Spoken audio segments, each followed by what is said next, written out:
और आइए बढ़ते आगे। यूपी में जबरन धर्मांतरण के मामले की जांच अब बिहार तक जा पहुंची है। न्यूज 18 के चंद्रमोहन कुमार की खबर है कि यूपी एटीएस की एक टीम बिहार के मुजफ्फरपुर पहुंची है, जहां वो रागिब आलम नाम के एक शख्स से पूछताछ कर रही है। आरोप यह है कि रागिब आलम कानपुर में एक मूक बधिर स्कूल में पढ़ाते थे, जहां उन्होंने एक दिव्यांग बच्चे का धर्म परिवर्तन कराया था। यूपी एटीएस अब रागिब आलम को लखनऊ लाने की तैयारी में है।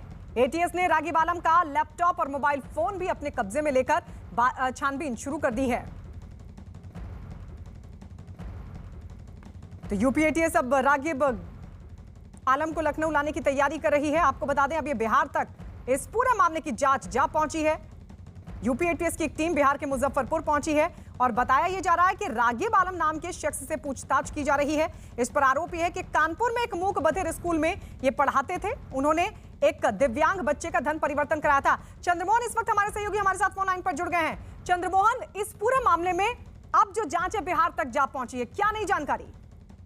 बिल्कुल, देखिए, यूपी एटीएस मुजफ्फरपुर में पहुंची हुई है और उसके बाद वहां के रहने वाले हथौड़ी इलाके के रागिब आलम हैं, उनसे लगातार पूछताछ की जा रही है और साथ ही उनके मोबाइल और उनके लैपटॉप को जब्त किया गया है और उससे डेटा निकालने की कोशिश की जा रही है। साफ तौर पर इनके ऊपर आरोप है कि जब ये कानपुर के ज्योति मुख बधिर स्कूल में टीचर थे, उस समय इन्होंने एक लड़के का धर्मांतरण कराया था और साथ ही ये भी माना जा रहा है कि आगे कई ऐसे तार हैं जो इनसे जुड़ सकते हैं। ऐसे में यूपी एटीएस अब इनको यूपी ले जाने की तैयारी में है और अभी इनसे हथौड़ी इलाके में रखकर पूछताछ की जा रही है कि ये कब वहां पर टीचर थे और फिर उन्होंने क्या इस छात्र के अलावा किसी और का भी धर्म परिवर्तन कराया था, इसकी भी जानकारी जुटाई जा रही है।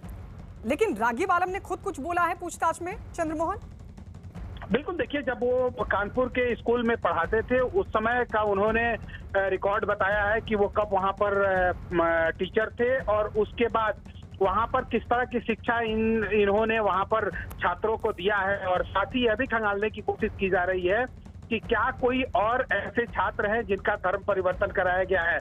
तो यूपी एटीएस की जो टीम है वो लगातार इनसे पूछताछ कर रही है और माना जा रहा है कि इनसे कई अहम खुलासे हो सकते हैं। ऐसे में जो इनके पास से लैपटॉप बरामद हुआ है और साथ ही जो इनका मोबाइल फोन नंबर है, उसमें भी कई ऐसे क्लू हैं जो मिल सकता है, जो यूपी एटीएस के हाथ में है और लगातार उससे भी कुछ जानकारी जुटाने की कोशिश की जा रही है और माना जा रहा है कि अब इनको यूपी एटीएस यहाँ मुजफ्फरपुर कोर्ट में पेश करेगी और उसके बाद फिर यूपी लेकर जाएगी।